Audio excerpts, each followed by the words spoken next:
ಒಳಗಡೆ ಹೋಗ್ಬಿಟ್ಟು ಅಲ್ಲಿ ಬ್ರೈನ್ ಅಲ್ಲಿ ಎಲ್ಲಿ ಅನ್ಯೂರಿಸಮ್ ಇರುತ್ತೆ ಅಲ್ಲಿ ತುಂಬಾ ತೆಳುವಾದ ಪೈಪ್ಸ್ ಮತ್ತೆ ವೈರ್ಸ್ ಇಟ್ಬಿಟ್ಟು ಅದ್ರ ಒಳಗಡೆ ಕಾಯಿಲ್ಸ್ ನ ಹಾಕಿ ಅದನ್ನ ಸೀಲ್ ಮಾಡ್ತೀವಿ.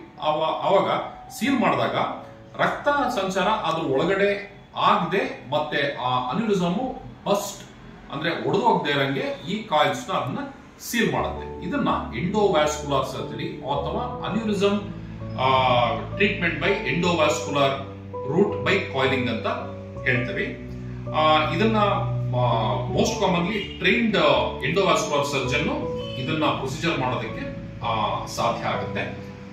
ಇದು ಬಂದಾಗ ಒಂದ್ಸಲ ಅನ್ಯೂರಿಸಮ್ ಕಾಯಿಲಿಂಗ್ ಅಂತ ಡಾಕ್ಟರ್ ಸಜೆಸ್ಟ್ ಮಾಡಿದ್ಮೇಲೆ ಇದ್ರದ್ದು ಅನುಕೂಲಗಳು ಅನಾನುಕೂಲಗಳು ಇದೆಲ್ಲಾನು ತಿಳ್ಕೊಂಡು ಆಮೇಲೆ ಈ ಪ್ರೊಸೀಜರ್ನ ಮಾಡಿಸ್ಕೊಳ್ಳೋದು ತುಂಬಾ ಉತ್ತಮ.